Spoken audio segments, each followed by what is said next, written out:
Good morning बच्चों। मैं अभी जो आपके सामने जो दिखा रहा हूँ वो इंट्रोडक्शन का पार्ट है। हालांकि जब ये वीडियो आपके पास जब अवेलेबल होगा तब तक मैं बता दूं कि मैंने पॉलिटी की जो पूरी सिलेबस है ऑलरेडी ख़त्म कर दिया है। मीन्स ऑफलाइन मैंने ऑलरेडी ख़त्म कर दिया है, पर ऑनलाइन जो आपको अवेलेबल हो रही है वो पूरी ख़त्म होने के बाद शॉर्ट शॉर्ट एक एक घंटे के वीडियो को फॉर्म में आपके पास अवेलेबल होगी। हालांकि जब क्लास ली गई है तो क्लास लॉन्ग, लगभग एक क्लास 3.5 आवर 4.5 आवर ऑलमोस्ट इतना चला है। पर ऑनलाइन जो आपके पास अवेलेबल होगी वो काट कर 1 आवर के अप्रॉक्स आपके पास अवेलेबल होगा। क्योंकि अगर ऑनलाइन पूरी क्लास को एक साथ अगर आप पढ़ेंगे या सुनेंगे तो काफ़ी हेक्टिक या बोरिंग जैसा हो जाता है ऑनलाइन के फॉर्म में। इसलिए मैंने वीडियो जो रखी है काट काट के रखी है।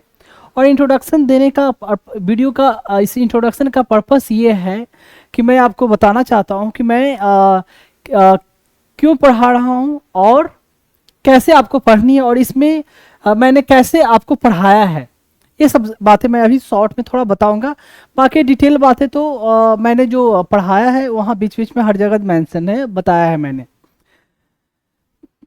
पहली बात मैं बता दूं कि मैं जो जिस लैंग्वेज को मैंने पढ़ाने में रखा है तो नोट्स के फॉर्म में या स्लाइड के फॉर्म में देखें तो मैंने कंप्लीट इंग्लिश रखी है, पर एक्सप्लेन करने में मैंने मिक्स लैंग्वेज का इस्तेमाल किया है, हिंदी एंड इंग्लिश।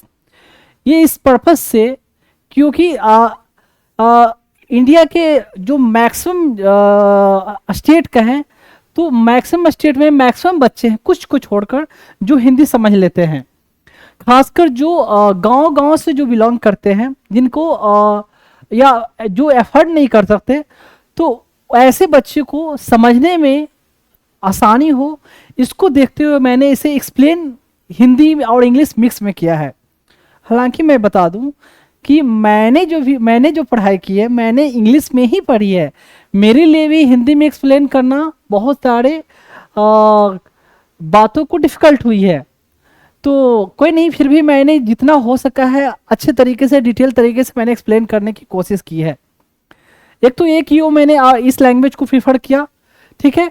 दूसरी बात मैं बता दूं कि जो मैंने चैप्टर जो पढ़ाया है तो आपको जैसे बुक में जो चैप्टर दी होती है कि एक चैप्टर नाम है उस चैप्टर के बारे में, ठीक है, पर ये पॉलिटी जो है समझने के हिसाब से देखा जाए तो ऐसे पढ़ाया नहीं जा सकता। ऐसे पढ़ाया नहीं जा सकता। मैं अपना एक्सपीरियंस भी बता रहा हूँ उस आधार पर, और जैसे जैसे डिफरेंट डिफरेंट इंस्टीट्यूट में पढ़ाई जाती है उसके आधार पर। क्योंकि मैं आपको बता दूं कि मैं बड़े बड़े इंस्टीट्यूट या ऑर्गेनाइजेशन गवर्नमेंट हो या प्राइवेट में हर जगह से बिलोंग कर चुका हूँ, तो मुझे पता है कैसे कहाँ क्या होती है। तो अगर मैंने एक चैप्टर को पढ़ाया है ना तो नोट्स के फॉर्म में बता दूं या जो स्लाइड के फॉर्म में जो मेंशन है आपको, वो एक चैप्टर के लिए पूरी मैंने नोट्स के फॉर्म में मेंशन किया है। पर एक चैप्टर को पढ़ाते वक्त मैंने डिफरेंट कई चैप्टरों को कवर किया है। जैसे उसमें कोई नाम भी आया, कोई डिटेल कुछ के बारे में आया, तो उसको मैंने डिटेल उसी समय मैंने खत्म कर दिया है। तो ऐसा नहीं है कि आप जब एक चैप्टर को मैं पढ़ा रहा हूं तो इस चैप्टर पर फोकस करोगे, क्योंकि अगर मैं सारे चैप्टर को या डिफरेंट सब्जेक्ट को भी बोलूं, अगर उनको लिंक करके ना पढ़ाऊं तो फिर एक टीचर को पढ़ाने का कोई मतलब ही नहीं बनता। बुक में तो सेम चीज वैसे मेंशन है तो कोई भी पढ़ ले, तो टीचर की क्यों जरूरत है? टीचर की जरूरत है कि आप अच्छे तरीके से समझ सके, और अच्छे तरीके से आप तभी समझ सकोगे जब मैं सारे को आपको लिंक करके पढ़ाऊंगा, ठीक है। तो आप इसका इंतजार आप नहीं करोगे कि वो चैप्टर जब आएगा तो ही मैं पढ़ूंगा। मैं क्लियरली बता दूं, मैंने अगर मेरा आप 1 घंटे का वीडियो अगर आप सुनते हो तो उसको आपको कवर करने के लिए 4 to 5 आवर आपको पढ़ना पड़ सकता है। जैसे कि एक चैप्टर सिंपल नाम मैं देता हूं, सपोज मैं पढ़ा रहा हूं हिस्टोरिकल बैकग्राउंड इंडियन पॉलिटी की पहली चैप्टर है, उसे पढ़ा रहा हूं। तो उसे पढ़ाने में हिस्ट्री के बहुत सारे चैप्टरों की बात आती है, तो मैं वहां उसको जाकर मैंने कवर किया है। तो जब भले ही आप ये चैप्टर एक पढ़ रहे हो, पर जब मैंने उन हिस्ट्री वाले पर्सपेक्टिव को भी कवर किया है, मॉडर्न हिस्ट्री हो या एंशिएंट हो, व्हाटएवर हो या मिडिवल हो, ठीक है, या कोई फिजिक्स का मैटर या केमिस्ट्री का मैटर, व्हाट एवर। तो जब मैंने वर्बली कवर किया है ना, तो आपकी ये रिस्पॉन्सिबिलिटी बनती है कि आप बुक में उस चैप्टर के बारे में जाओ, जो मैंने पढ़ाया वहां से आप पढ़ो। अब जब भी जाके पढ़ोगे तो जितनी बातें मैंने पढ़ाई, अगर उसको ध्यान से पढ़ा, अगर रिटेन रखा, तो आप उस चैप्टर को इजीली वे में आप समझ सकते हो, समझने में कोई डिफिकल्टी नहीं होगी। हालांकि मैंने कोशिश की है डेप्थ में जाने की, पर कभी कभी ये भी हो सकता है कि मैं हर एक पॉइंट को वर्बली कवर ना कर पाऊं दूसरे चैप्टर से रिलेटेड। जैसे जिस चैप्टर को मैंने नोट्स के फॉर्म में कवर किया है, उसे डिटेल तो मैं गया ही गया, इतना डिटेल मैं जा चुका हूं कि उतना डिफरेंट बुक्स में भी आपको नहीं मिलेगी, उस चैप्टर पर्सपेक्टिव से बोलूं। पर जिसको मैंने वर्बली कवर किया है ना, तो उसको माइट भी मैंने पूरी जितनी बुक है उससे बियॉन्ड नहीं गया, ठीक है, पर आपको बुक में जाकर पढ़नी है और आपको समझकर उसको याद करना है, ठीक है।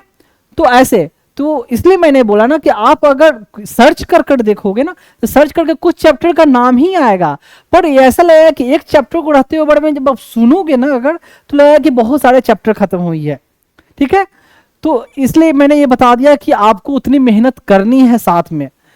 और इस एग्जाम को, जो एग्जाम के लिए मैं पढ़ा रहा हूँ सिविल सर्विसेज के लिए, तो इस एग्जाम को क्वालिफाई करने के लिए कोई शॉर्ट फंडा नहीं होता या कोई क्रैश कोर्स नहीं होता है कि कोई किसी को 1 मंथ का कोर्स करा दे और you will be able to qualify. Nothing happens like that, I am telling you clearly, मैं आपको क्लियरली बता दूं।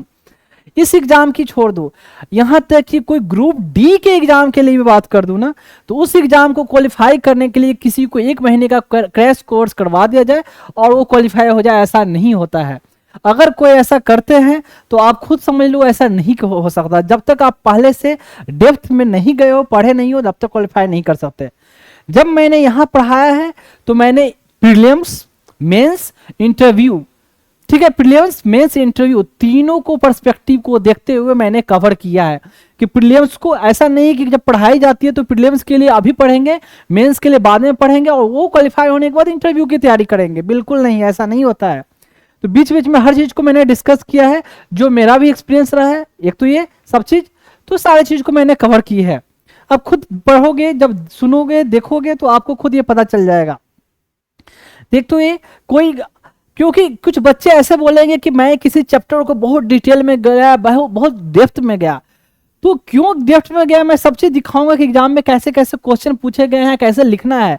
जब ध्यान से वाकई में सुनोगे, क्वेश्चन देखोगे मतलब मैं सब दिखाऊंगा सामने, तो आपको लगेगा कि इतना भले ही डेप्थ में पढ़ाया है, पर ये इतना डेप्थ, ये भी फिर भी ऐसा नहीं कि बहुत डेप्थ है, इतना हमें जानना है। क्योंकि जिस एग्जाम के लिए पढ़ रहे हो ना, ऑफिसर के लिए, क्लास ए ऑफिसर, IAS, IPS, IFS और व्हाटएवर जितने सारे सर्विसेज उस एग्जाम के लिए पढ़ रहे हो, तो उस एग्जाम के लिए बच्चों के पास उतनी कैलिबर होनी चाहिए, क्योंकि उस ढंग से वहां आपको परफॉर्म करनी है, वहां काम करनी है। इसलिए मैं आपको बता दे रहा हूँ कि ऐसे आप कितने बच्चे सोचे हैं कि बहुत डिटेल टफ है, ये है, ये बकवास पढ़ा रहे, इतना जाने की जरूरत ही नहीं है। तो ऐसा अगर सोचोगे तो ऐसे क्वालिफाई होने से रहा नहीं हो सकते। जो फैक्ट है, जो फैक्ट बात है। अब कितना घंटा पढ़ना है, ये सब वो बीच बीच में मैं डिस्कस करूंगा। एक तो ये समझ गए कैसे पढ़ना, की लैंग्वेज में क्यों कवर किया और कितनी आपको मेहनत करनी है, ये बता दिया। मैं दूसरी बात मैं बता दूं कि मैं जो ये पढ़ा रहा हूं उसका पर्पस क्या है। उसका पर्पस मेरा क्या है कि बेसिकली ये पढ़ाना, एक तो बच्चों को मतलब जो गरीब बच्चे भी है वो भी समझ सके, एक तो ये, ठीक। दूसरी बात, इसको पढ़ाने का मेरा एक और पर्पस क्या है कि मुझे एक तरह से मैं बता दूं कि फंड रेज करना। उन बच्चों के लिए मैं फंड रेज करना चाहता हूं जो बच्चे ऑर्फेन या अनाथ है, जिनके कोई नहीं है दुनिया में, माँ बाप कोई नहीं है, ठीक है। तो उन बच्चों के लिए मैं फंड रेज कर रहा हूं। और दैट्स मैं पर्सनली बता दूं कि मेरा ये जो ड्रीम है, गोल है, लक्ष्य है, व्हाटएवर बोले आपको, कि इंडिया के हर स्टेट से मिनिमम मैं एक बच्चे को मैं अडॉप्ट करूं, मिनिमम एक, हर इंडिया के हर एक स्टेट से।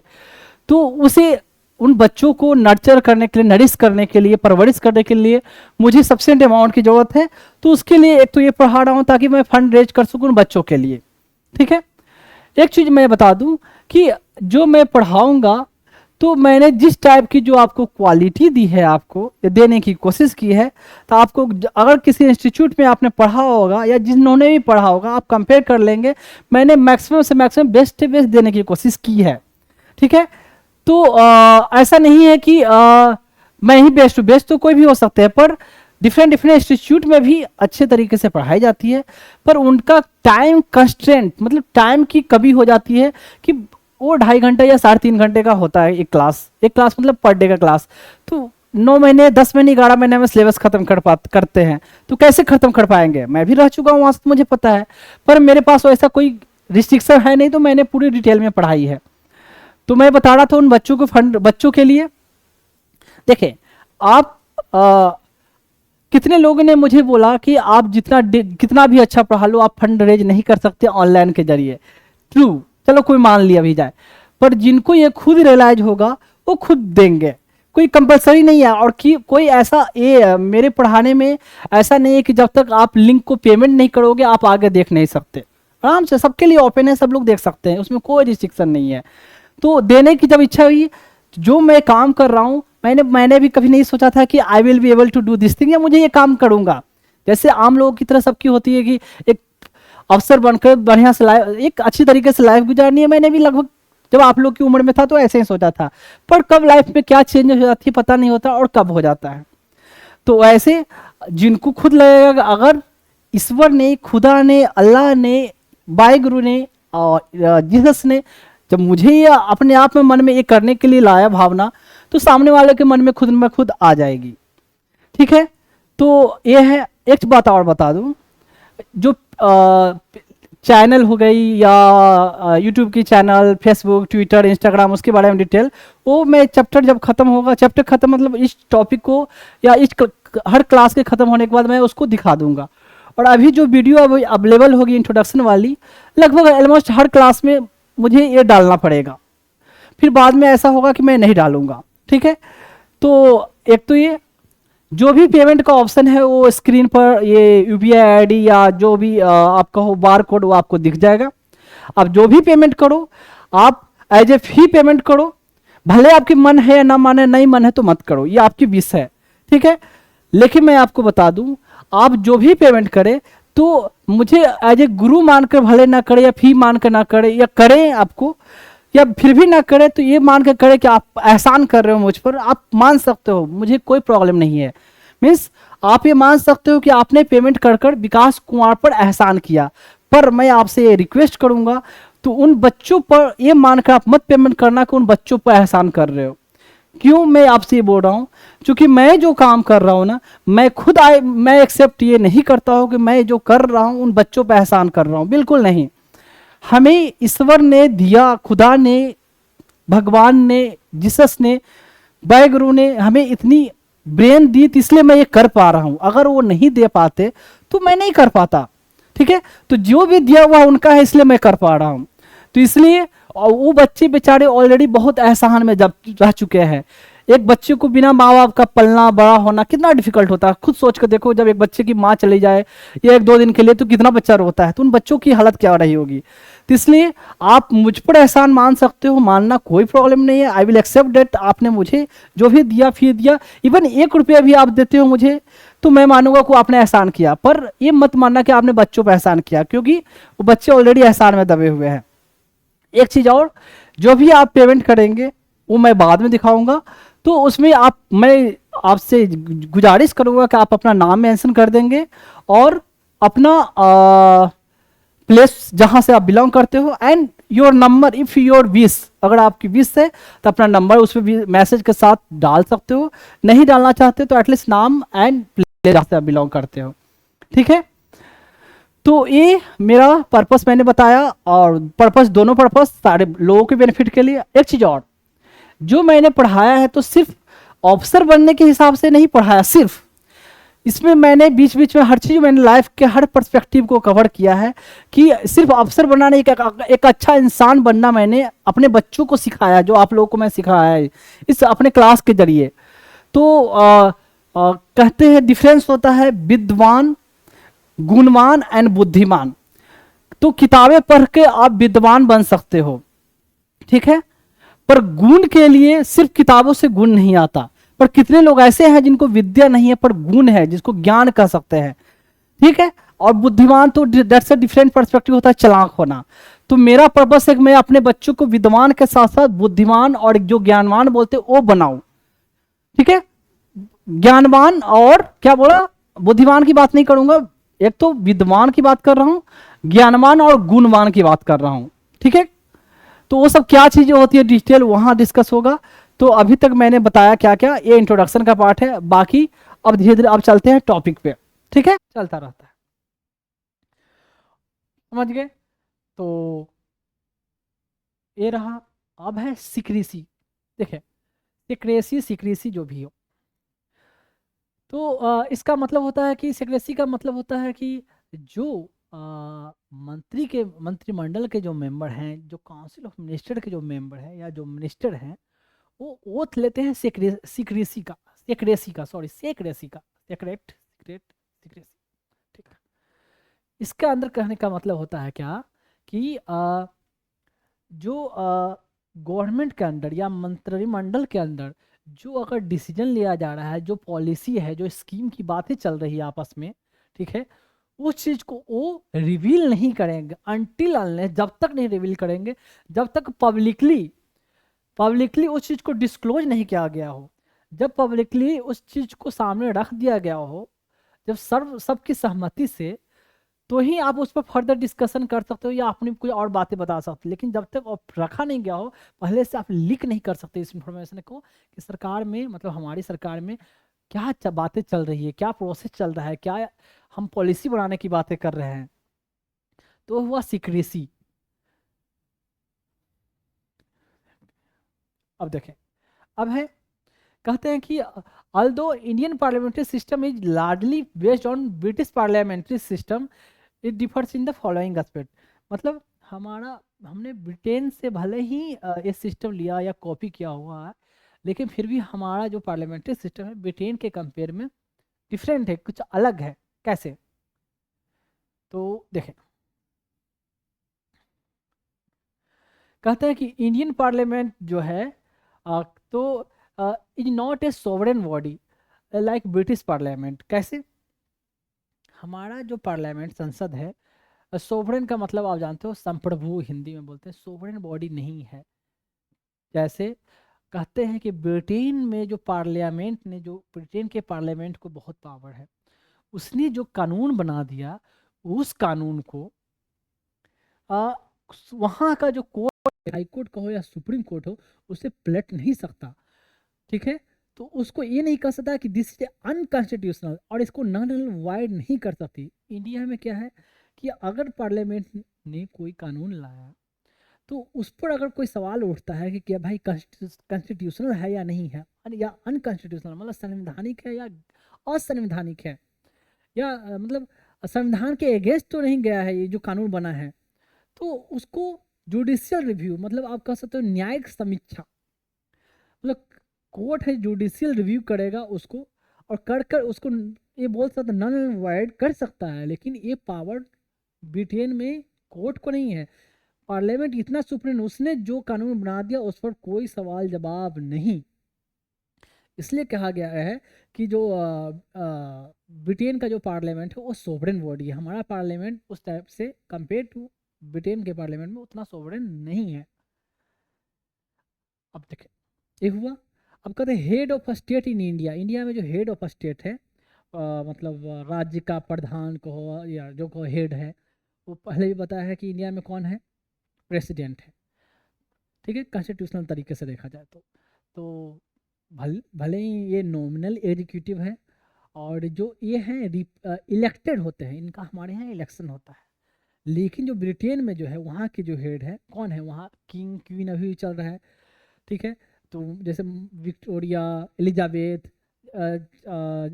फिर जेम्स, चार्ल्स थ्री, ऐसे ऐसे ऐसे ऐसे चलता रहता है। तो हेरेडिटरी है। हेरिडिटी मतलब परंपरागत जो है, उनके एक ही परिवार के से बिलोंगिंग रहेंगे, और वो उस परिवार से, उनके लिए कोई इलेक्शन नहीं होता है। ये हुआ, ये हेरिडिटरी पोजीशन हुआ। अनुसाम शायद एग्जैक्ट मुझे ध्यान नहीं है उसका हिंदी क्या था, अनुवांशित या अनुसामिक, कुछ समथिंग लाइक दैट। कहने का मतलब परंपरागत पारिवारिक तरीके से उनका चलता है और वो उस परिवार से ही बिलोंग करते हैं जो उस मतलब हेड ऑफ द स्टेट होते हैं। तो विक्टोरिया फैमिली, एलिजाबेथ फैमिली, ये सब सुना होगा। तो ऐसे चलती है उनके यहाँ। हमारे यहाँ प्रेसिडेंट का इलेक्शन होता है, तो कोई भी प्रेसिडेंट बन सकता है।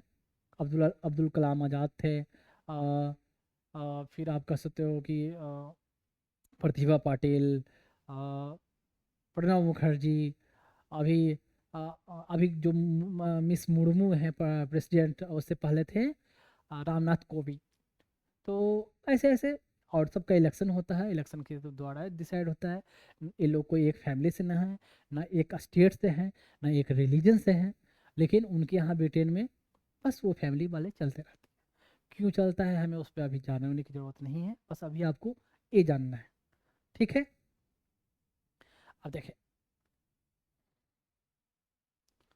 कहते हैं क्या कि इन ब्रिटेन में PM should be A member of lower house. ठीक, वाइल इन इंडिया देखें पीएम जो ब्रिटेन में है वो लोकसभा से, लोअर हाउस से होना चाहिए। इंडिया में ऐसा नहीं है कि जो इंडिया में जो पीएम बनेंगे वो या तो लोकसभा का से हो, लोअर हाउस से हो, या अपर हाउस, इसको राज्यसभा बोला जाता है, या राज्यसभा से हो। जैसे ज़्यादातर इंडिया में ऐसा हुआ है कि जो कह सकते हो आपके प्राइम मिनिस्टर बनते हैं वो लोकसभा से होते हैं, क्योंकि लोकसभा का 5-5 साल में जो इलेक्शन होता है उसमें जो जिस पार्टी की जो बहुमत आती है या मेजोरिटी होती है, और उस पार्टी को जो लीड करता है पर्सन, वो अल्टीमेटली गवर्नमेंट बनाता है। ठीक है, लेकिन यहाँ ऐसा है कि भले पार्टी जीती और वो मेंबर ऑफ पार्लियामेंट लोकसभा वाले इलेक्शन में भले उनका कोई मेंबर ना जीता हो, लेकिन अगर वो चाहती है कि हमारा कोई मेंबर प्राइम मिनिस्टर बने, तो उनको क्या कर सकता है कि राज्यसभा के जरिए, वहाँ इनडायरेक्ट इलेक्शन के जरिए राज्यसभा के मेंबर बनाकर और उनको प्राइम मिनिस्टर बनाया जा सकता है। जैसे मनमोहन सिंह वो लोकसभा के मेंबर नहीं थे, वो राज्यसभा से थे। वैसे इंदिरा गांधी का भी जब स्टार्टिंग में जब बनी थी तो वो भी लोकसभा से नहीं थी, वो राज्यसभा से बिलोंग करती थी। और ऐसे आई थिंक एग्जैक्ट मुझे ध्यान में नहीं है, शायद शायद मैं बोल रहा हूँ पीवी नरसिम्हा राव, मतलब एग्जैक्ट मैं उसके बारे में कुछ नहीं बोल रहा हूँ। कोई और भी ऐसे बहुत सारे रहे जो लोकसभा से नहीं रहे, वो बिलोंग किए राज्यसभा से। ठीक है, तो ये अब देखें कहता है कि usually the member of parliament alone are appointed as minister in Britain. कहने का मतलब है कि जो पार्लियामेंट का जो मेंबर हो, या लोकसभा या राज्यसभा, अपर हाउस या लोअर हाउस, वही वो पर्सन ही मिनिस्टर बनेगा, मंत्री बनेगा। लेकिन इंडिया में क्या सिस्टम है, भले लोकसभा राज्यसभा से ना हो, अभी के लिए सरकार बननी हो अगर, किसी भी पर्सन को जो उनके पार्टी से बिलोंग करता हो या ना करता हो या उनका क्लोज हो, उसको मिनिस्टर बना सकते हैं। लेकिन उसके 6 महीना का ये होता है, 6 मंथ के अंदर, 6 मंथ के अंदर उसे किसी न किसी हाउस का मेंबर बनना होगा, या तो लोकसभा का बने या राज्यसभा का। तो अब कैसे होगा, अगर नियर बाय किसी का, जैसे लोकसभा का तो इलेक्शन हो गया, राज्यसभा का नियर बाय इलेक्शन है, तो चलो इलेक्शन में कंटेस्ट करके वो मेंबर बने। नहीं तो क्या करेगी उनकी पार्टी, अपने ही किसी मेंबर को बोलेगी कि वहाँ का सीट छोड़ दो, या लोकसभा का या राज्यसभा का, और उसके लिए इलेक्शन करवाएगी। अब उस सीट पर जिनको मिनिस्टर बनाया है उनको खड़ा करेगा और उनको इलेक्शन करवाए, इलेक्शन में पार्टिसिपेट करेंगे, और वो जीतेंगे तो फिर वो मंत्री के रूप में कंटिन्यू रह जाएंगे। बाय चांस वो पर्सन जीत नहीं पाता है, तो 6 महीना के अंदर वो पार्लियामेंट का मेंबर नहीं बन पाया, या लोकसभा का या राज्यसभा का, तो उसे सीट छोड़नी पड़ेगी। ये कहने का मतलब हुआ। जैसे मैं बता दूं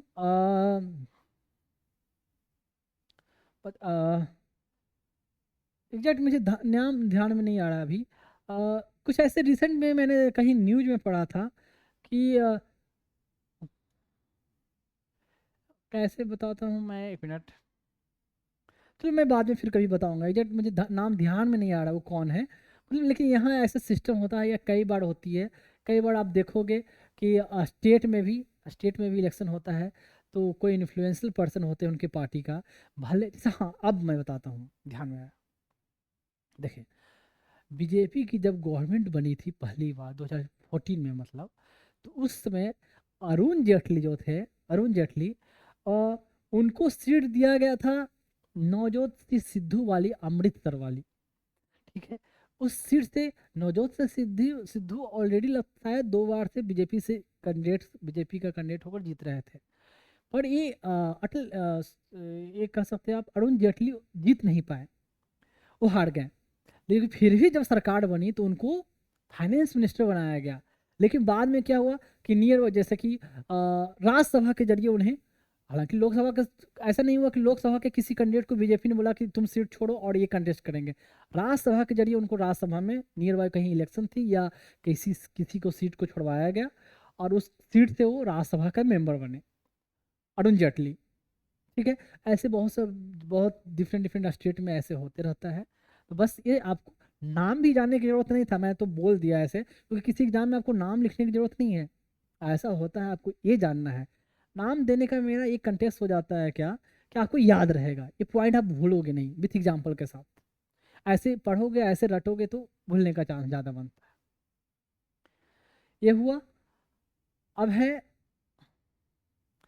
शैडो कैबिनेट। शैडो मतलब परछाई वाली जो कैबिनेट हुआ, कहने का मतलब हुआ कि जैसे कहते हैं क्या कि शैडो कैबिनेट ऑफ ब्रिटिश, कहते हैं shadow cabinet of British cabinet system is form by opposition party to balance the ruling cabinet and to prepare its member for future ministerial office. कहने का मतलब ये है कि जो इंडिया में जैसे कि डिफरेंट डिफरेंट पोर्टफोलियो दिया गया different different member of parliament को।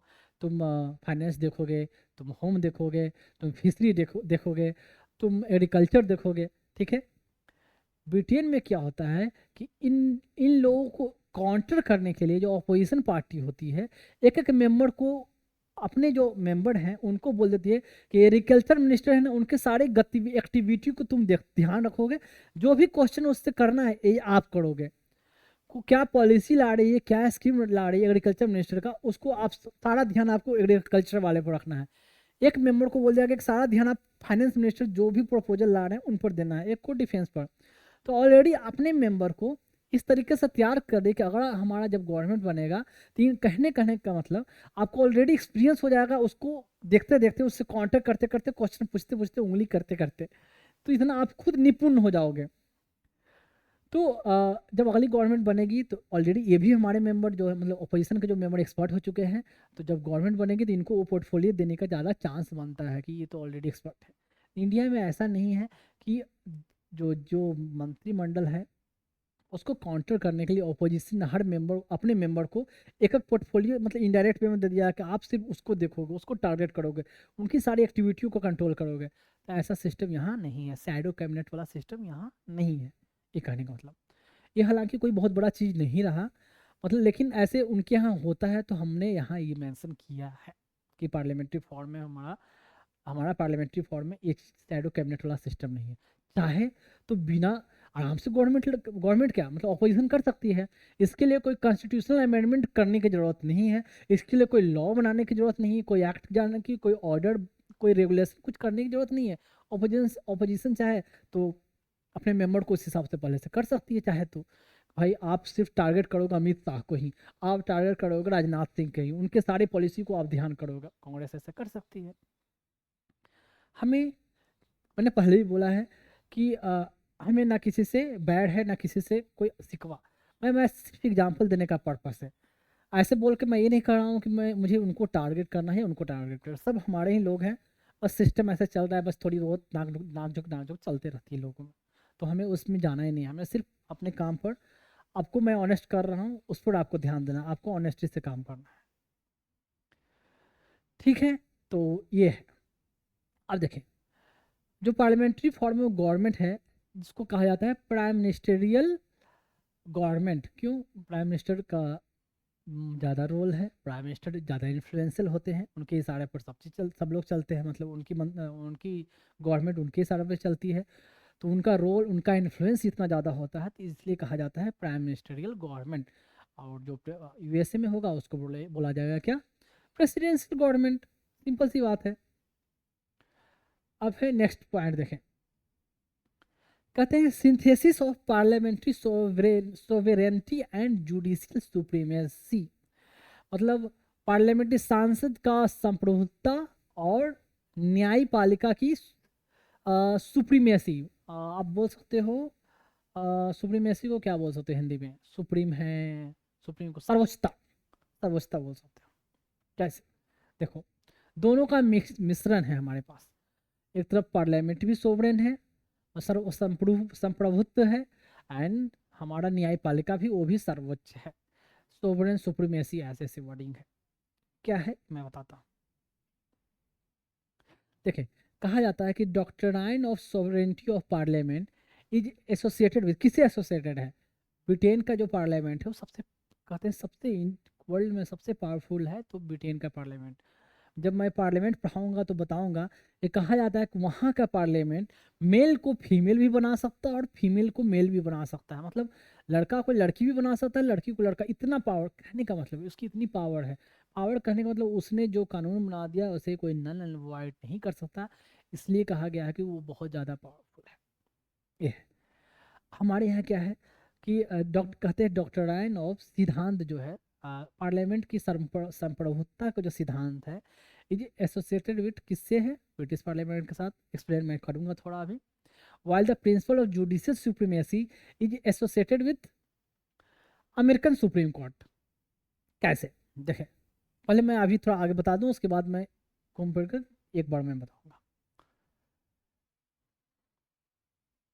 कहते हैं क्या कि देखें सुप्रीम कोर्ट कैन, सेम बात जो मैंने बोला ना, supreme court can declare parliamentary law as unconstitutional, हमारा पार्लियामेंट के जो लॉ है उसको कह सकता है, सुप्रीम कोर्ट ये कह सकती है मतलब कि ये असंवैधानिक है, डिक्लेयर कर सकता है। कैसे, जुडिशियल रिव्यू के द्वारा, जो मैंने पहले ही बताया। एंड पार्लियामेंट क्या है, on the other hand can amend the major portion of the constitution through its constituent power such as, देखें अब देखें समझे मिलाकर, पार्लियामेंट को ये पावर है कि संविधान को वो बदल सकता है अमेंडमेंट, संशोधन के द्वारा, अमेंडमेंट के द्वारा, ठीक है, कर सकती है ना। मेजर चेंजेज भी कर सकती है, जो मैंने शुरू में बताया कि major changes first constitutional amendment act 7 से हुआ था, 42 से हुआ, 46 से हुआ, 73 से हुआ था, ऐसे ऐसे मैंने शुरू में डिस्कशन किया था तो बताया था।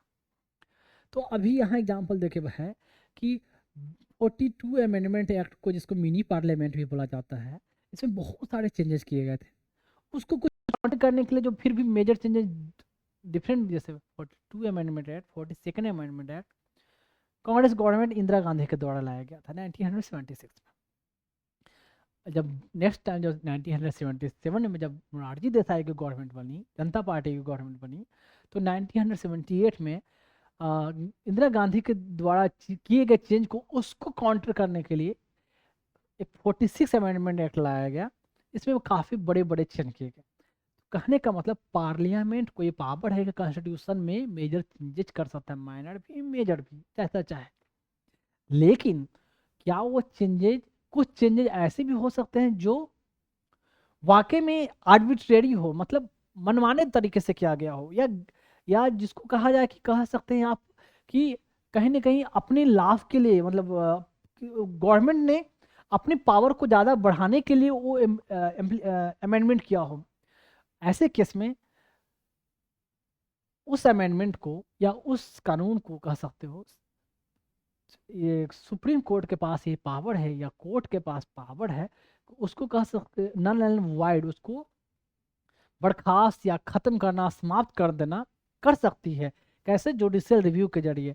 तो जैसे कि कोई सिंपल सा एग्जांपल, जैसे मैंने आपको बताया था कि 99th कॉन्स्टिट्यूशनल अमेंडमेंट एक्ट के द्वारा 2014 जो था, इसमें नेशनल जुडिशियल अपॉइंटमेंट कमीशन के बारे में बात की गई थी, और ये कहा गया था क्या, कलीगियम सिस्टम को समाप्त कर अब एनजेएसी बनेगी, और जजेज का जो अपॉइंटमेंट होगा सिर्फ सुप्रीम कोर्ट के जजेज नहीं करेंगे, एक 6 लोगों का जो मेंबर होगा वो लोग अपॉइंट करेंगे, वो लोग डिसाइड करेंगे कि जज कौन होगा, हाई कोर्ट का जज या सुप्रीम कोर्ट का जज कौन बनेगा। तो ऐसे था। तो इसको क्या किया, आ, आ, ये मैटर सुप्रीम कोर्ट में पहुंचा। कौन लेकर पहुंचा, सुप्रीम कोर्ट के ही जो है बार एसोसिएशन है, वो खुद केस कर दिया कि भाई ऐसा नहीं होना चाहिए। सुप्रीम कोर्ट में जब मैटर खुद लेकर आ गई उनकी उनकी मतलब बार काउंसिल, तो सुप्रीम कोर्ट ने उसे नल एंड वाइड कहा कि भाई जुडिशियल की जो है इंडिपेंडेंस है वो मेंटेन रहनी चाहिए। और अगर जुडिशियल इंडिपेंडेंस ऑफ जुडिशरी जो है ये संविधान basic feature of the constitution है। अगर इसमें कोई और थर्ड पार्टी का मतलब सेकंड अदर पर्सन का इन्वॉल्वमेंट होता है तो जुडिशियरी मतलब है वो इंडिपेंडेंस नहीं रह पाएगा, इंडिपेंडेंट नहीं रह पाएगा। तो ये अनकॉन्स्टिट्यूशनल है, आप कलीगियम सिस्टम को हटा नहीं सकते। तो ऐसे कर कर पार्लियामेंट के बनाए हुए कानून को या अमेंडमेंट को ही वाइड कर दिया गया, रद्द कर दिया गया, न्यू शून्य कर दिया गया, कहने का मतलब खत्म कर दिया गया। तो ये इंडिया में ये है, लेकिन यूएसए यूके में मतलब यूनाइटेड किंगडम में वहाँ पार्लियामेंट ने जो कानून बना दिया उसे नल एंड वाइड नहीं किया जा सकता। कहने का मतलब ये।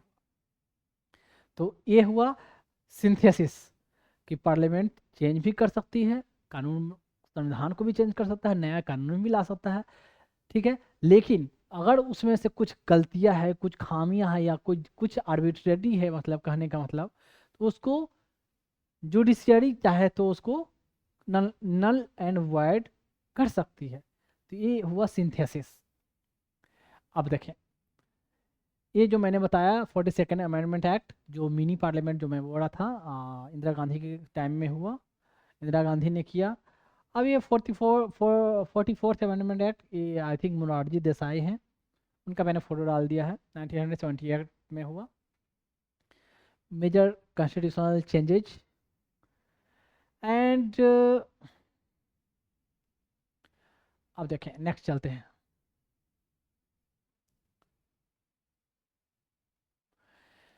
अब है कहने का मतलब है स्कोप ऑफ जुडिशियल रिव्यू का। देखें, scope of judicial review power of supreme court in India is narrower than that of what exist in USA.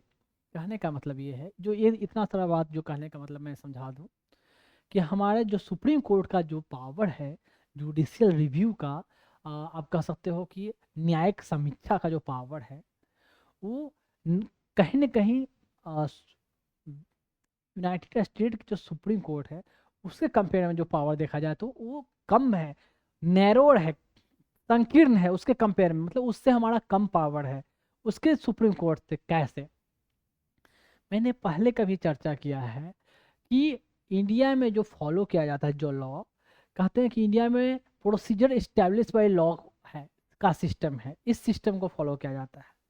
और यूएसए में है ड्यू प्रोसेस ऑफ लॉ, ये मैं अभी बताता हूँ। प्रोसीजर इस्टेब्लिश ऑफ लॉ का हिंदी में होता है विधि द्वारा स्थापित, कहते हैं आप विधि द्वारा स्थापित प्रक्रिया। और ड्यू प्रोसेस ऑफ लॉ का मतलब विधि द्वारा निहित प्रक्रिया, हिंदी में ऐसे नाम है। तो विधि द्वारा स्थापित प्रक्रिया मतलब प्रोसीजर इस्टेब्लिश बाय लॉ। कहने का मतलब है कि यहाँ सुप्रीम कोर्ट जो है क्या फॉलो करती है, क्या सिस्टम को फॉलो करती है, मतलब अगर किसी कानून को जायज है, कॉन्स्टिट्यूशनल है या अनकॉन्स्टिट्यूशनल है, उसको फॉलो करने के लिए, या किसी कह सकते गवर्नमेंट का कोई ऑर्डर है या कोई पॉलिसी है वो गलत है या सही है, कैसे फॉलो किया जाता है, प्रोसीजर एस्टेब्लिश बाय लॉ मतलब विधि द्वारा स्थापित प्रक्रिया, मतलब कानून के द्वारा जो बनाया गया है, जो नियम बनाए गए हैं या संविधान में जो मेंशन किया गया है, अगर उस चीज़ को फॉलो करके नहीं बनाया गया है, कोई एक्ट कह सकते हो या कोई पॉलिसी कह सकते हो या गो सरकार का कोई डायरेक्शन हो या ऑर्डर हो, कहने का मतलब, तो कोर्ट उस चीज़ को कह सकता है कि ये गलत है, क्योंकि कानून इस ये बातें को बोलती है, इस कानून की इन बातों को आपने फॉलो नहीं किया है। ये कहते हैं प्रोसीजर इस्टेब्लिश, मतलब कानून में जो चीज़ मेंशन है कोर्ट क्या करेगी, उस चीज को फॉलो करेगी। अगर कानून ही गलत तरीके से बनाया गया हो तो कोर्ट को उसको फॉलो करना है, जो लिखा हुआ, जो कानून बनाया है। कानून किसने बनाया है? पार्लियामेंट ने बनाया है या लेजिस्लेटिव असेंबली ने बनाया है। तो मतलब वहाँ जिनकी सरकार मेजोरिटी रहेगी वो कानून बनाएगी, उस कानून को ही कोर्ट को फॉलो करना है, कानून को के हिसाब से ही प्रोसेस को चलाना है। ये हुआ प्रोसीजर एस्टेब्लिश बाय लॉ। जैसे मैं बताता हूँ, जैसे बिहार में शुरू में स्टार्टिंग में क्या है कि शराब को बंद किया गया।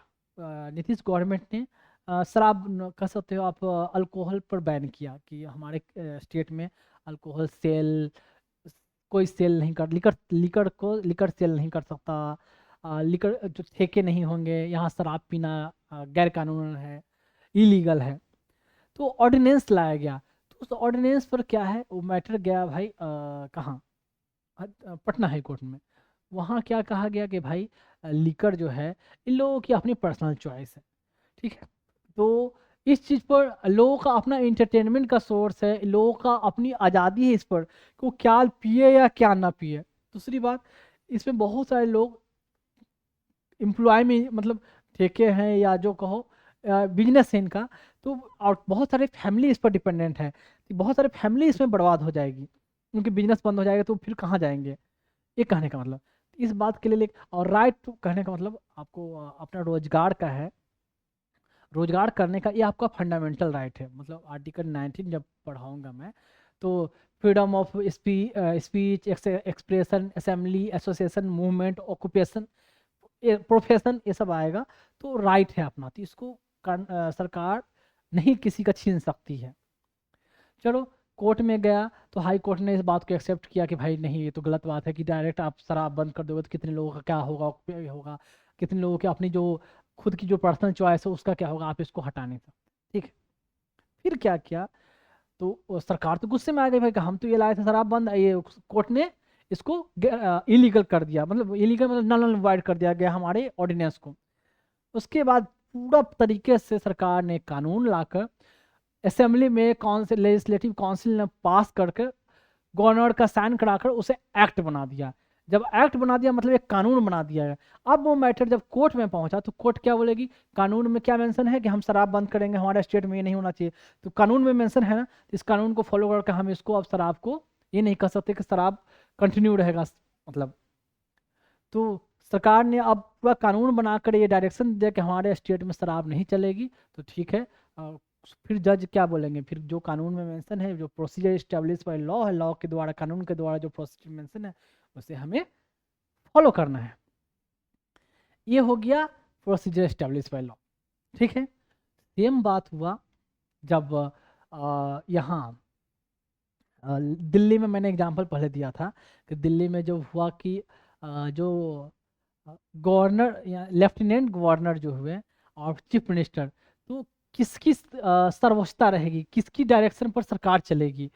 तो बात हुआ कि तो जब मैटर सुप्रीम कोर्ट में पहुंचा तो सुप्रीम कोर्ट ने ये जजमेंट दिया कि भाई इलेक्टेड जो हेड है, चीफ मिनिस्टर हैं, तो चीफ मिनिस्टर की सुप्रीमेसी होनी चाहिए और सरकार उनके हिसाब से चलनी चाहिए, उनकी डायरेक्शन के हिसाब से चलनी चाहिए, ठीक है। ऐसा हो गया।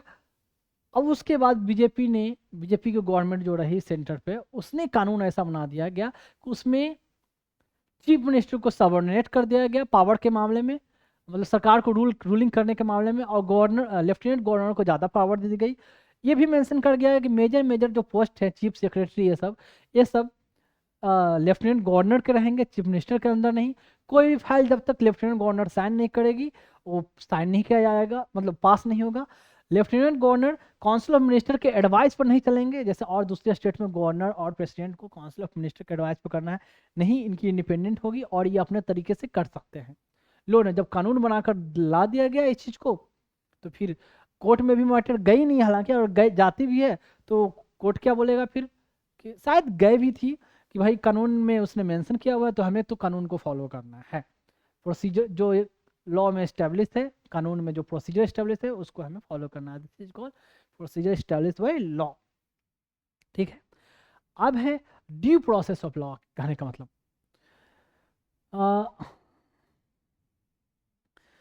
तो ड्यू प्रोसेस ऑफ लॉ का मतलब होता है कि कोई भी कानून, जैसे कि कोई भी गवर्नमेंट ने कोई कानून बनाया, तो कोर्ट उस ब्लाइंडली उस कानून को नहीं फॉलो करेगा।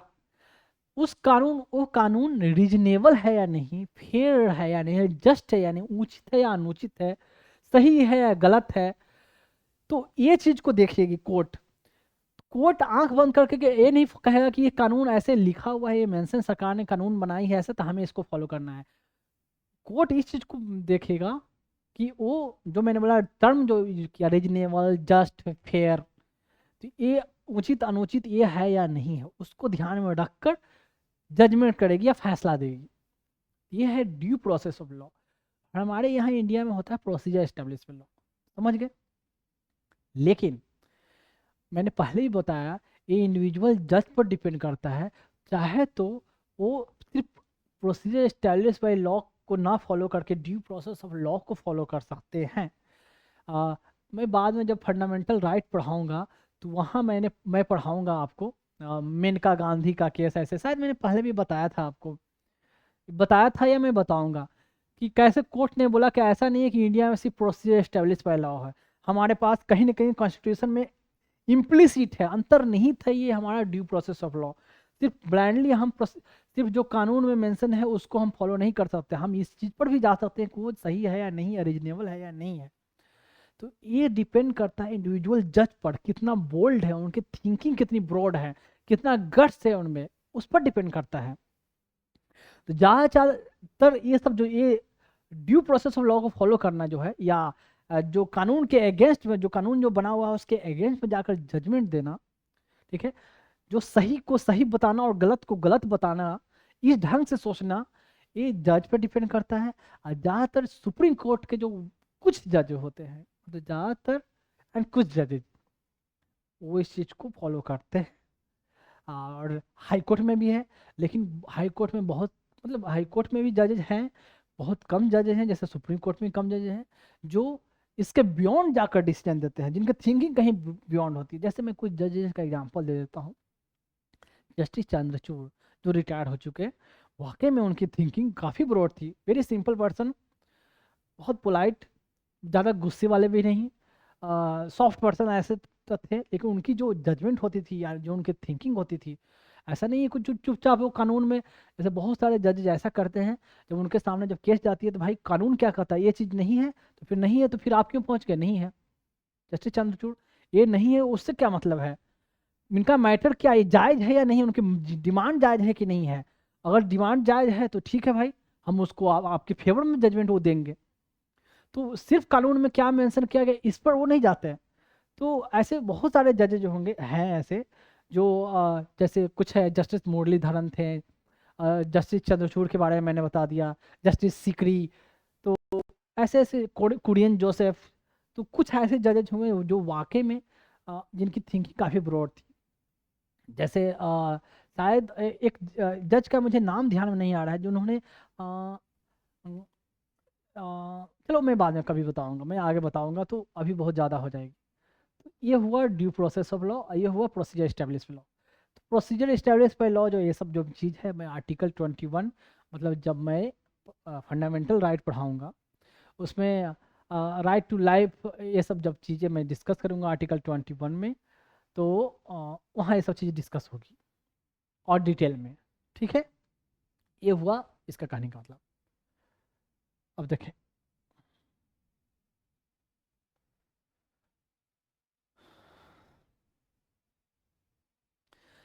कहते हैं क्या,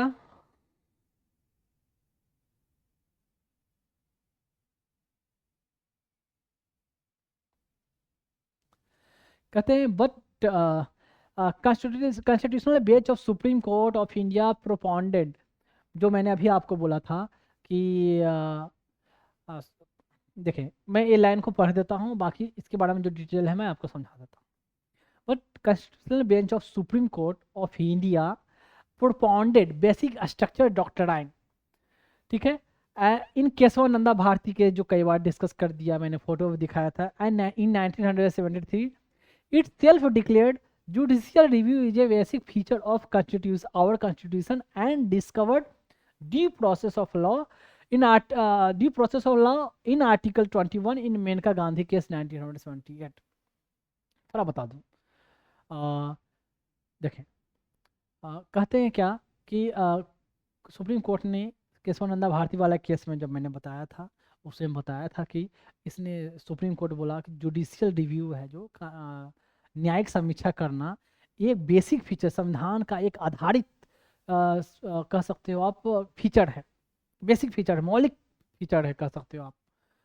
तो इसको कोई भी न हटा नहीं सकता। मतलब कोर्ट को ये पावर है कि जुडिशियल रिव्यू करे कोई भी किसी भी कानून के बारे में, ठीक है, किसी भी कानून या सरकार के किसी भी ऑर्डर को लेकर उसको जुडिशियल रिव्यू कर सकती है।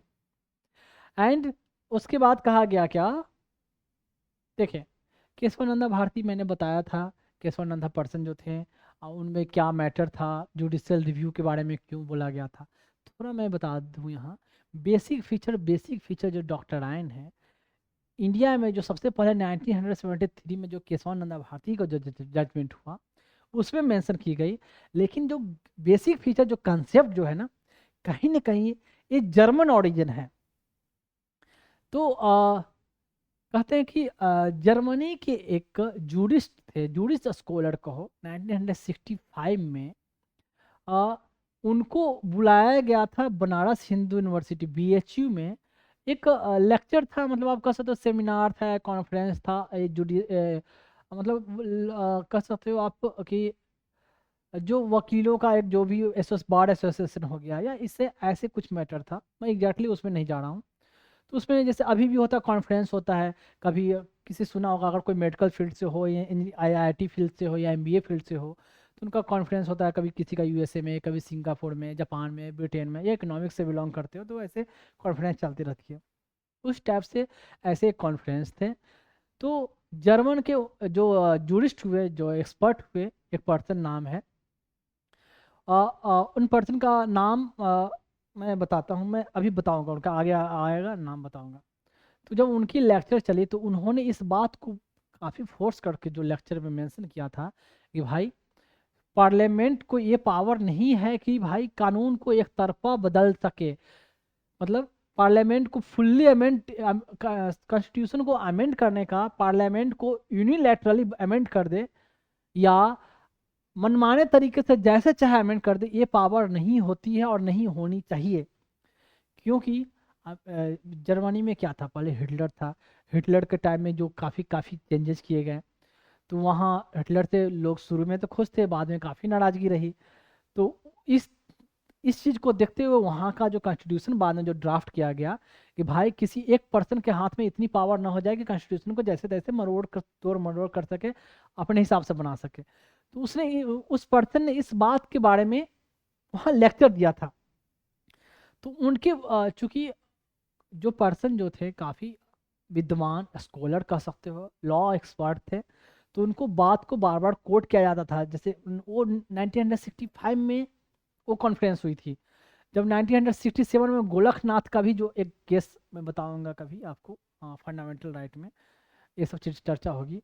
तो जो जो बातें उन्होंने जो लेक्चर में कहा गया था ना, उसको कोट कर कर सुप्रीम कोर्ट में उन बातों को कोट किया जाता था। सोचिए इतना इंपॉर्टेंस था।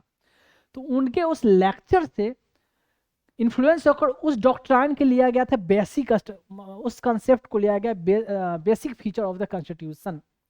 उस फीचर को हमारे सुप्रीम कोर्ट के जजेज ने वहां से उस कंसेप्ट को लिया, और जब जजमेंट ये 1973 का दिया गया तो उसमें उसको, उस बात को सामने रखा। तो ये जो बेसिक बार बार चर्चा होता है, बेसिक फीचर ऑफ कॉन्स्टिट्यूशन, ये डॉक्ट्राइन उनके लेक्चर से लिया गया था। ठीक है, यहाँ तक ये है। जो मैं बार बार बोल रहा था कि वो जो 1965 का जो कॉन्फ्रेंस हुआ, जो जूरिस्ट या लीगल एक्सपर्ट कह सकते हैं, उनका नाम जो था डाइटर, DIETAR, डाइटर कॉनराड, कॉनराड ये आप बोल सकते हो, मैं नाम थोड़ा लिख दूं। हाँ जी,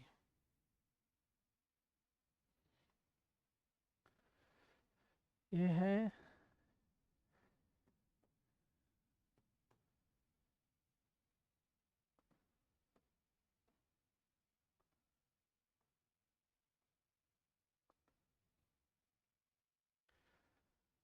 ये है डाइटर कॉनरैड, थोड़ा जगह कम पड़ गया।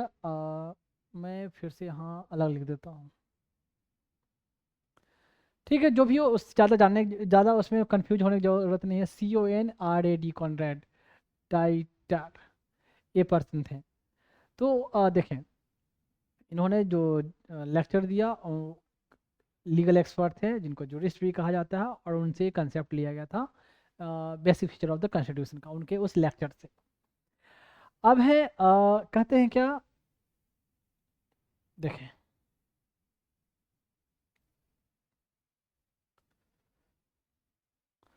जो मेनका गांधी वाले जो केस मैंने बता रहा था कि यहाँ इस बात की डिस्कशन की गई थी कि भाई मेनका हमारे कॉन्स्टिट्यूशन में सिर्फ प्रोसीजर स्टेब्लिश बाय लॉ नहीं है, ड्यू प्रोसेस ऑफ लॉ कहीं ना कहीं इम्प्लिसिट है।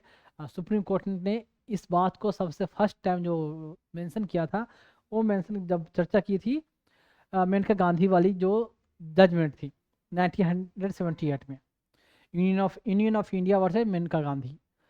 उसमें क्या था, आपको पहले शायद बताया था, मैं हल्का फुल्का बता दूं कि जब आप कह सकते हो, देखें, अ, अ, कांग्रेस के गवर्नमेंट में इमरजेंसी लाई गई थी। ठीक है, इंदिरा गांधी का गवर्नमेंट था, सरकार था, कांग्रेस की गवर्नमेंट थी, इंदिरा गांधी लीड करती थी, प्राइम मिनिस्टर ऑफ इंडिया थी, और उनके बेटे थे संजय गांधी, उनकी बीबी हुए मेनका गांधी।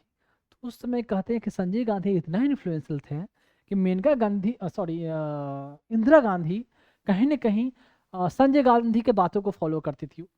पार्टी में भले कोई कॉन्स्टिट्यूशनल पोस्ट नहीं था उनको दिया हुआ, मतलब कोई मंत्री नहीं थे ऐसे, लेकिन पार्टी में उनकी चलती थी। तो कहीं ना कहीं लोग ऐसा मानना है कि इंदिरा गांधी से भी ज़्यादा इन्फ्लुएंशियल वो थे। जब इमरजेंसी आई, इमरजेंसी के बाद फिर जो माहौल वहाँ हुआ इंडिया में, फिर गवर्नमेंट चली गई, कांग्रेस की गवर्नमेंट, इलेक्शन हुआ, मोरारजी देसाई की गवर्नमेंट आई।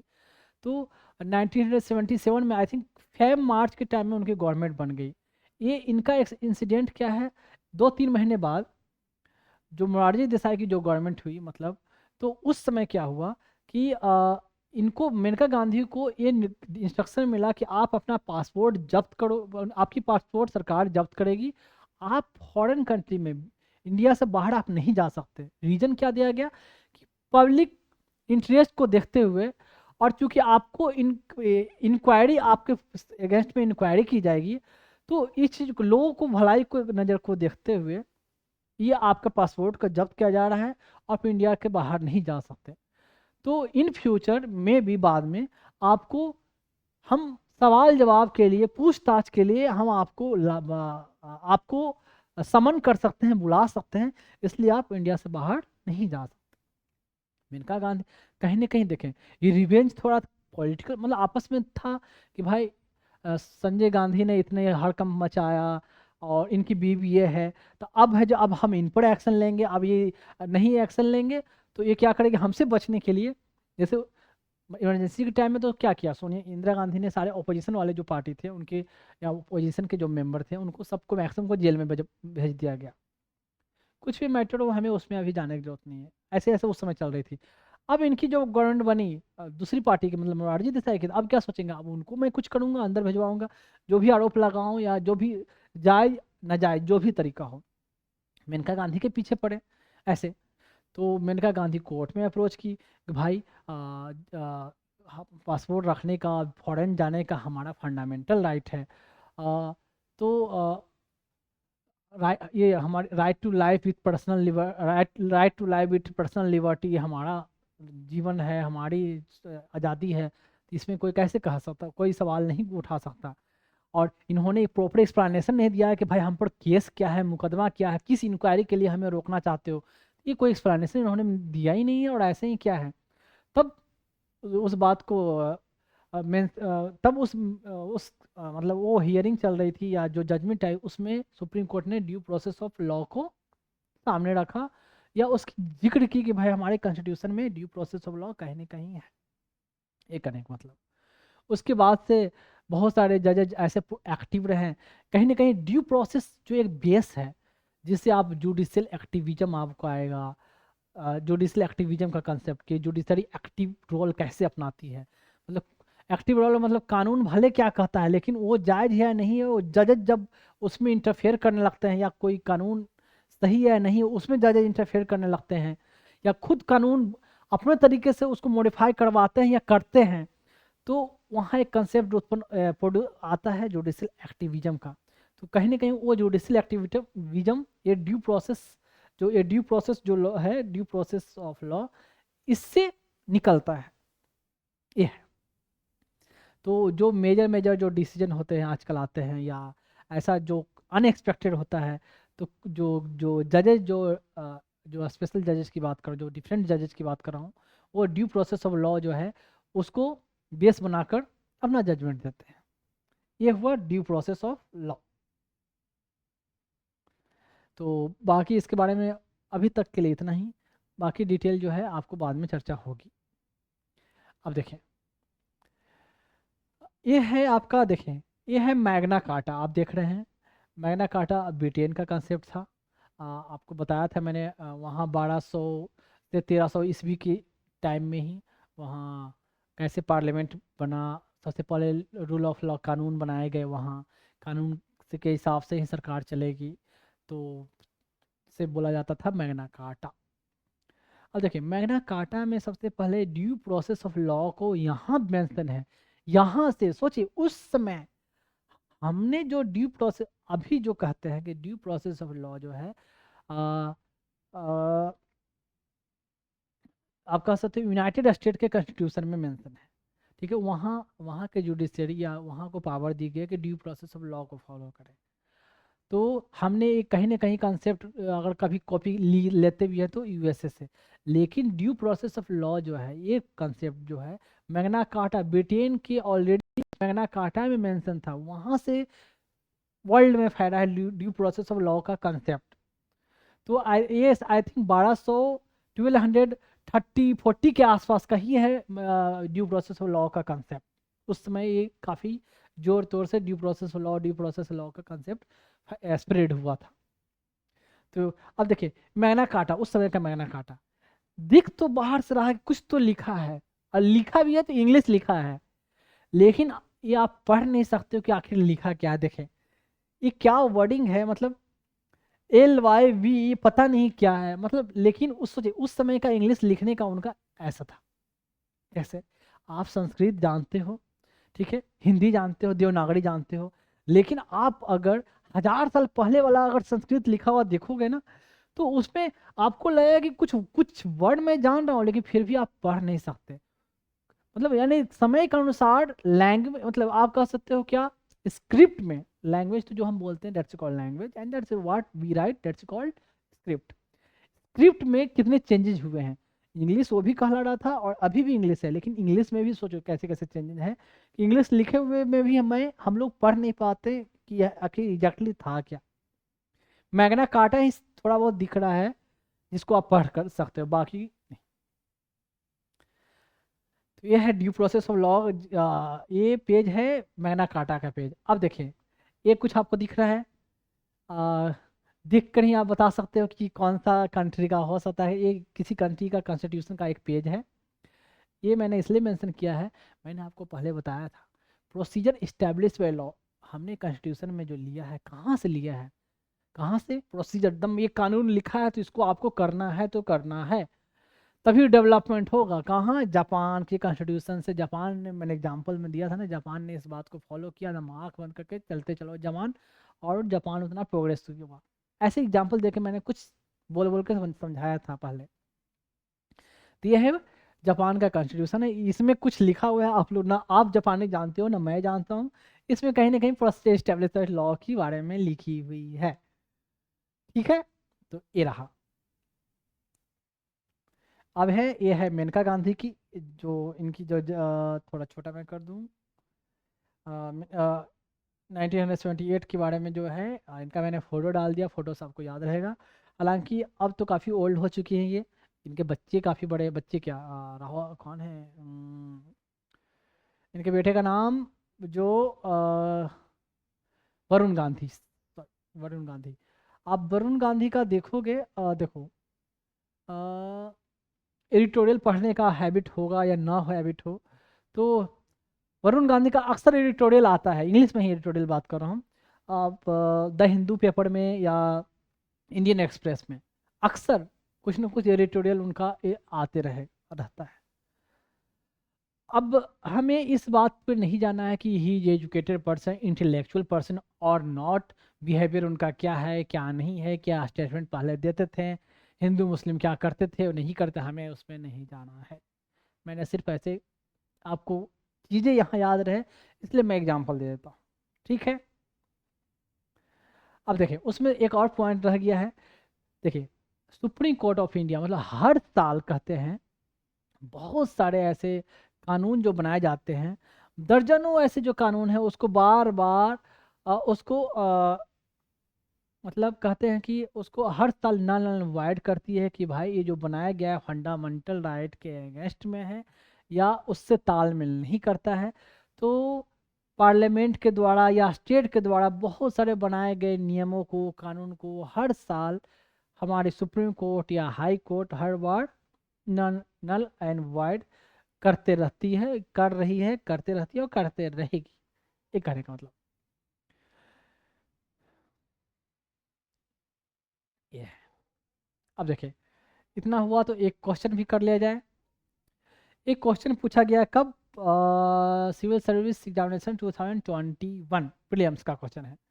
देखिए be adopted parliamentary democracy based on British model, British model पर ही हमने पार्लियामेंट्री सिस्टम को अपनाया है।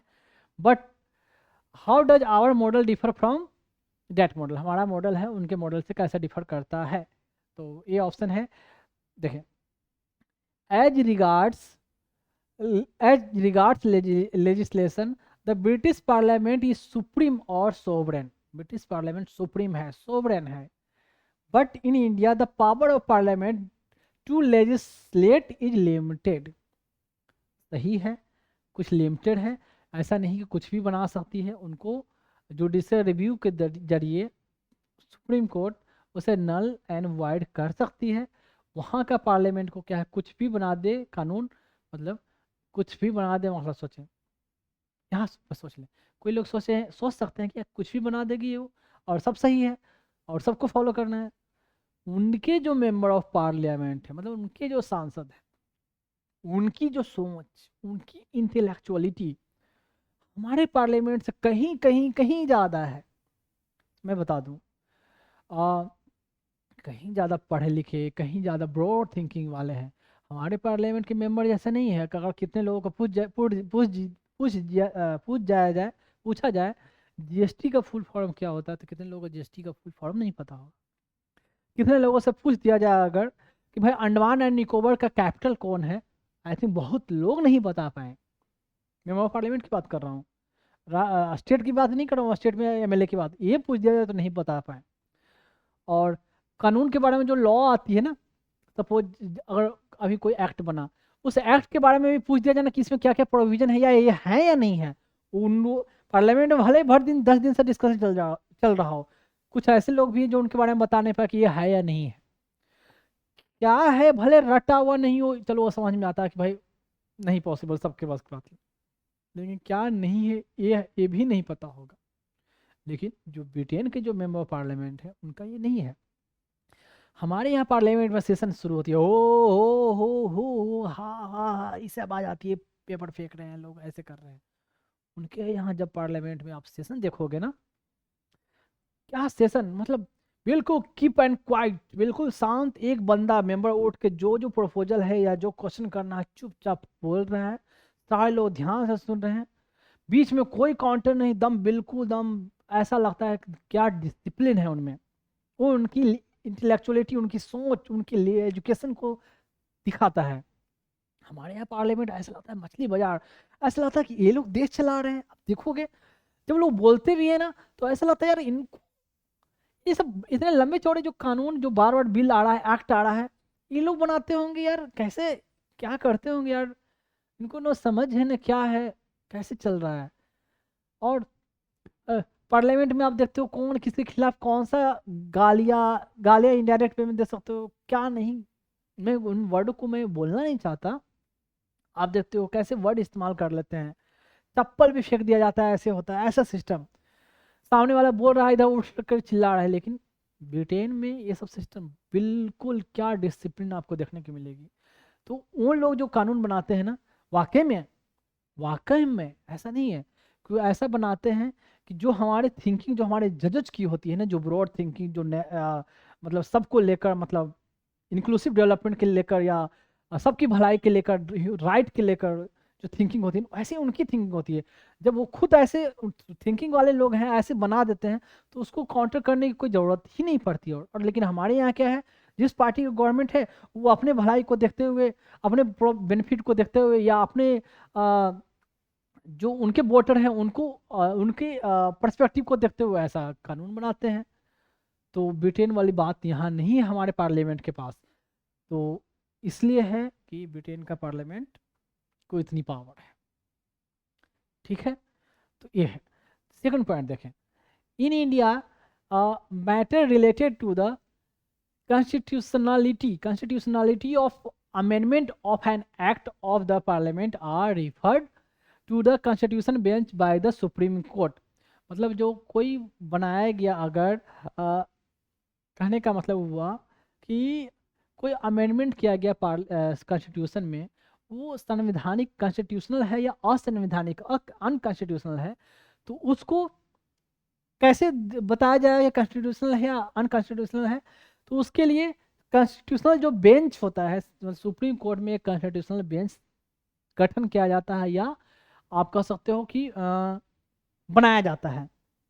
तो कॉन्स्टिट्यूशनल बेंच उस अमेंडमेंट को या उस कानून को वो डिसाइड जुडिशियल रिव्यू के द्वारा, या कोई खुद से एक्शन जुडिशियल रिव्यू करे, या कोई वहाँ अपील करे, या कोई जैसे होते हैं ना कोई केस करे, तो उसको डिस्कस करके कि हाँ जायज़ है, कॉन्स्टिट्यूशनल है या नहीं है, तो कोर्ट डिसाइड करती है।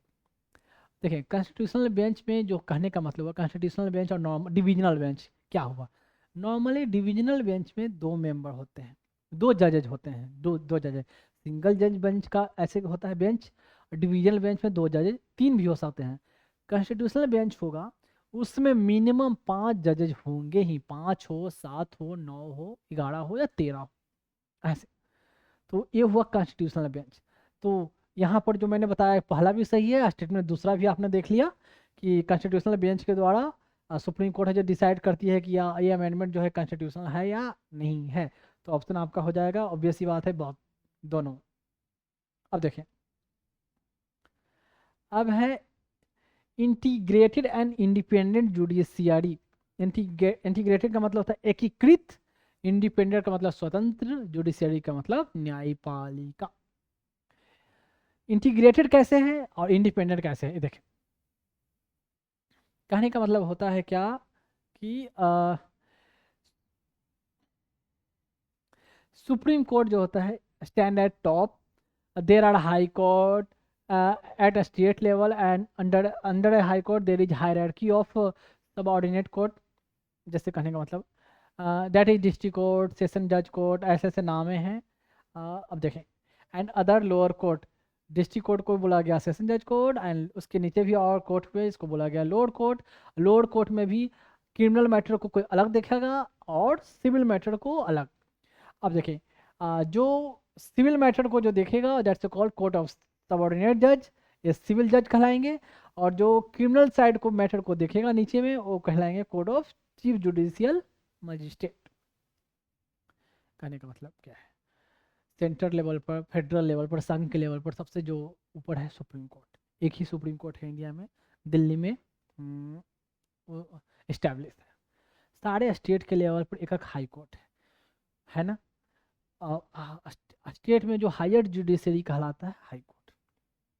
हाई कोर्ट देखिए मैं बता दूं, कोई जरूरी नहीं है कि सारे स्टेट में हाई कोर्ट हो। कुछ ऐसे स्टेट हैं जिनमें हाई कोर्ट नहीं, 2 स्टेट के लिए एक हाई कोर्ट। जैसे आप देखोगे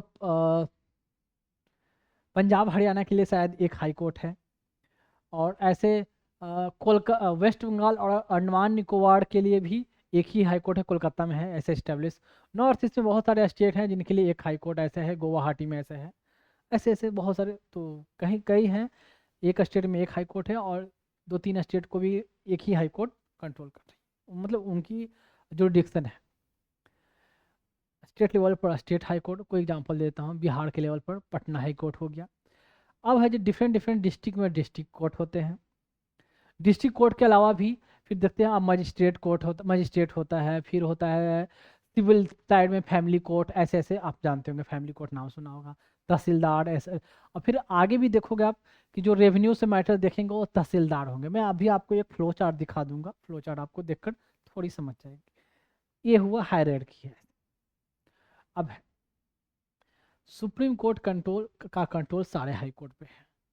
हाई कोर्ट का कंट्रोल अपने इंडिविजुअल स्टेट में अपने अपने जो वहाँ के जो अदर कोर्ट हैं उन पर है। जो भी डिस्ट्रिक्ट कोर्ट हो गया, सेशन कोर्ट हो गया, फैमिली कोर्ट हो गया, तहसील को हो गया, मजिस्ट्रेरियल कोर्ट हो गया। तो टॉपिक खत्म होने के बाद मैं बता दूं, थोड़ा सा मैं अपने चैनल के बारे में कोई प्रमोट एडवर्टाइज नहीं कर रहा, बस थोड़ा सा बताना पड़ता है। ये हमारे चैनल जो आप YouTube पर जो देख रहे हो उसका तो नाम ऑलरेडी पता चल गया होगा, तभी आप खोल कर देख रहे हो। तो ये YouTube पर चैनल इस नाम से है, और मेरी जहाँ भी लोगो होगी हमारा तिरंगा वो होगा। फेसबुक पे, ट्विटर पे, जिसको एक्स बोलते हैं, या यूट्यूब पे या इंस्टाग्राम, वेरीवर। तो इसकी जो आईडी होगी इस नाम से देख सकते हैं, ऐसे इसे सर्च कर सकते हैं। क्या है, @Dr.Vikas IAS, ठीक। एंड नेक्स्ट चलते हैं, और जैसे सब लोग बोलते हैं, या एज यू विश, जैसे फॉलो करो, क्या बोला जाता है, like, subscribe and follow, something like that, तो योर विश। अगर अच्छा लगे तो ही करेंगे, अगर बेनिफिट हो रहा है तो ही करेंगे, कोई कंपलसरी, कोई दबाव ऐसा नहीं है, ठीक है। खुद अगर लगा कि हाँ हमने समथिंग डिफरेंट अचीव किया, कुछ मुझे अच्छा मिला, देन ओनली, कोई कंपलसरी नहीं है। और जो मैंने कोशिश की है बेस्ट से बेस्ट देने की, मैंने अपने बच्चों के लिए कोशिश की है। और ये इंस्टाग्राम का है, तो इंस्टाग्राम का ये लोगो, जैसे यहाँ यूट्यूब का लोगो था, ये इंस्टाग्राम का लोगो है। और जो हमारी जो आईडी है, ये पता नहीं है, थोड़ा आगे पीछे हो गया है, इसमें एक साथ होनी चाहिए था, पता नहीं, मैं स्लाइड में करता हूँ तो ये आगे पीछे हो जाता है, मैंने पहले भी बताया है। तो एक साथ में ही होगी, Dr.Vikas_IAS। तो ये रहेगा आपका इंस्टाग्राम पर। हालांकि यूट्यूब, इंस्टाग्राम जितने भी हैं सब लिंक किया हुआ है, तो एक से जाकर दूसरी जगह आप जा सकते हो। तो थोड़ा सा इसकी एक जगह कर लेंगे, ये अपन अप डाउन हो गया है। लैपटॉप में तो नॉर्मल दिखता है स्लाइड में, पर इसमें करने के बाद यहाँ ऐसे आ जाता है डिजिटल बोर्ड पे। तो ये चला जाए, ये एक बार कोड भी इंस्टाग्राम में शायद जनरेट होता है, इसलिए ऐसे है। तो बार कोड को स्कैन करके भी चाहे तो वहाँ पहुँच सकते हैं। तो ये वीडियो हर जगह अवेलेबल होगी, कुछ कुछ शॉर्ट जो बोलते हैं छोटे छोटे वीडियो भी डालना, तो वो सब डाला हुआ मिलेगा आपको। तो अगर स्कैन हो जाती है तो वीडियो से तो गुड। इसको थोड़ा मैं और जूम कर दूं, ये रहा इंस्टाग्राम का। अब देखेंगे ये है ट्विटर, जिसको अब एक्स बोलते हैं, पहले ओल्ड ये था ट्विटर एंड अब हो गया है एक्स। तो एक्स में जो हमारी अकाउंट है, ऐसे फॉर्मेट जो आपको दिखेगी, ऐसे इस तरीके से दिखेगा। और जो जो आईडी जो होता है @Dr.Vikas_IAS, तो इस नाम से आएगा ऐसे। एंड नेक्स्ट है फेसबुक पे। तो फेसबुक पे इस नाम से फेसबुक का लोगो एंड जो चैनल रहेगा उस पर ऐसे आएगी। और आई थिंक सिंपल ये डालने से ही शायद ओपन हो जाए, या आपको सामने विजिबल होगा, तो ये आप देख सकते हो, ठीक है। और चलते हैं लास्ट, थोड़ा अजीब सा लगता है बोलने में, पता नहीं। ये है बार कोड। एंड मैंने जो पर्पस बताया किन बच्चों के लिए मैं ये कलेक्ट कर रहा हूँ, मैं एक बात बता दूं कि जिन बच्चों के लिए मैं कलेक्ट कर रहा हूँ ना, वो ऐसा नहीं है कि वो ऑर्फेंज रहेंगे, उनको मैंने अपनाया है। तो एज ए उन बच्चों का सिर्फ जैसे मैं बता दूं, कोई अपने बच्चों को पालता है, कोई बाप अपने बच्चों को पालने के लिए मेहनत करता है, ठीक है। तो बस बेसिकली वही है कि मैं उन बच्चों को अपने पालने के लिए मैं ये मेहनत कर रहा हूँ। तो उन बच्चों का सिर्फ मैं बाप ही नहीं हूँ, मैं उन बच्चों का माँ भी हूँ, दोनों हूँ। तो सोचे मुझे उससे कितनी ज़्यादा मेहनत करनी पड़ेगी, ठीक है। कोई मैं एनजीओ, मैं क्लियरली कर दूं कि मैं कोई एनजीओ नहीं चला रहा हूं, कि एनजीओ अगर चलाऊंगा तो पर्पस तो वही हो गया, बात तो वही होगी कि बच्चे ऑलरेडी तो कोई अनाथालय एनजीओ कोई चला रही है, तो वहां से लाके मैंने फिर से यहाँ अनाथालय में झोंक दिया। तो ये कोई एनजीओ नहीं है, ये मेरे बच्चे होंगे, तो इसलिए उनके लिए मैं लोगों से डोनेशन नहीं मांग रहा हूँ। मैं जिनसे भी मांग रहा हूँ एज फी मांग रहा हूँ, एज गुरु दक्षिणा बोले वो मांग रहा हूँ, ना कि डोनेशन की बात मैंने की है। तो मैं अपने बच्चों के लिए एज बाप की तरह, एज बाप है नहीं, सिर्फ बाप एंड माँ दोनों की तरह मैं उनके लिए मेहनत कर रहा हूँ, ठीक है, उनके नरिशमेंट के लिए, और उनके लिए मैं फंड रेज कर रहा हूँ, पैसे कलेक्ट कर रहा हूँ। तो ये पर्पस है, ना कि है कि डोनेशन मांगना या चंदा मांगना उन बच्चों के लिए, बिल्कुल नहीं। तो ये क्यूआर कोड है गूगल पे का है, शायद आपको दिख जाए, स्कैन हो जाएगी वीडियो से, नहीं होती है तो फिर कोई बात नहीं, नीचे यूजर कुछ यूपीआई आईडी मैंने ऐसे मेंशन कर दिया है, ये योर विश, ये है यूपीआई आईडी एंड थोड़ा बड़ा account number and IFSC code. तो मैं बोल दूं यूपीआई आईडी क्या है, विकास VIKSH JIP JIPMER JIPMER JIPMER @OK axis. ऐसे मैंने ऐसा बनाया नहीं, अपने आप ऑटोमेटिक ऐसे आ जाता है। एंड अकाउंट नंबर जो मेंशन है 9200100216200810, मुझे भी कोई अपना अकाउंट नंबर याद नहीं था, मैं बता दूं। एंड IFSC कोड वो भी मुझे याद नहीं है, वो भी है UTIB 003494, सॉरी 000 है, UTIB 003494, ये IFSC कोड है। तो पर्पस बता दिया, आपकी विश बता दिया, जो भी हो, बाकी ये यहाँ तक ये, और फिर आगे धीरे धीरे ऐसे नेक्स्ट चैप्टर पर मैं चलता रहूँगा। तो ऑलरेडी मैंने कवर किया है, बताया है। एक बात और, पॉलिटी में आपको ज़्यादा कनेक्शन मिलेगा, एक चैप्टर से का लिंक बहुत से, पर जब मैं इकोनॉमिक्स पढ़ाऊंगा ना, उसमें रिलेटिवली थोड़ा कम लिंकिंग रहेगा, पर जहां लिंक रहेगा मैं थोड़ा थोड़ा इंट्रोडक्शन देकर चला आगे बढ़ूंगा। पर पॉलिटी में बहुत ज़्यादा लिंक है, तो एक चैप्टर के साथ बहुत सारे मल्टीपल चैप्टर कवर हो जाते हैं, ठीक है, क्लियर। तो डरना नहीं है, धीरे धीरे सब चीज़ हो जाता है, शांति से ध्यान से पढ़ना है। और मैंने ऐसे पढ़ाया है कि यहाँ तक कि बच्चा तक मैंने ऐसे पढ़ाया कि अगर 10th क्लास का बच्चा हो, अगर वो टाइम दे, ध्यान से देखे, आराम से फोकस करे, तो वो आसानी से समझ सकता है, ठीक है। तो आपको इसमें आपको सिर्फ इंटेलिजेंट की जरूरत नहीं है, साथ में आपको इसके लिए क्या है, पेशेंस की जरूरत है, कि आप ध्यान से सुनो, बैठो, पढ़ो, तो ही आप समझ सकते हो, ठीक है। तो मैंने हर पहलू को जो मैंने बताया है कि हर एस्पेक्ट को मैंने कवर की है। तो यहाँ तक इतना, बाकी बहुत सारी डिटेल बाकी जब बीच बीच में तो आते ही रहता है, तो आगे मैं बताते रहूँगा, या अभी जो बताते रहूँगा ऑलरेडी कवर हो चुका है, मैं बता चुका हूँ पहले भी कि ऑफलाइन ऑलरेडी मैंने ऑलमोस्ट खत्म कर दिए है, पर ऑनलाइन जो कंटेंट है वो अब आपको अवेलेबल हो रहा है ऑनलाइन के फॉर्म में, क्लियर है। तो अभी तो पॉलिटी वाली मिलेगी आपको, बाद में उसके बाद आपको इकोनॉमिक्स की क्लासेस मिलेगी आपको ऑनलाइन फॉर्म में।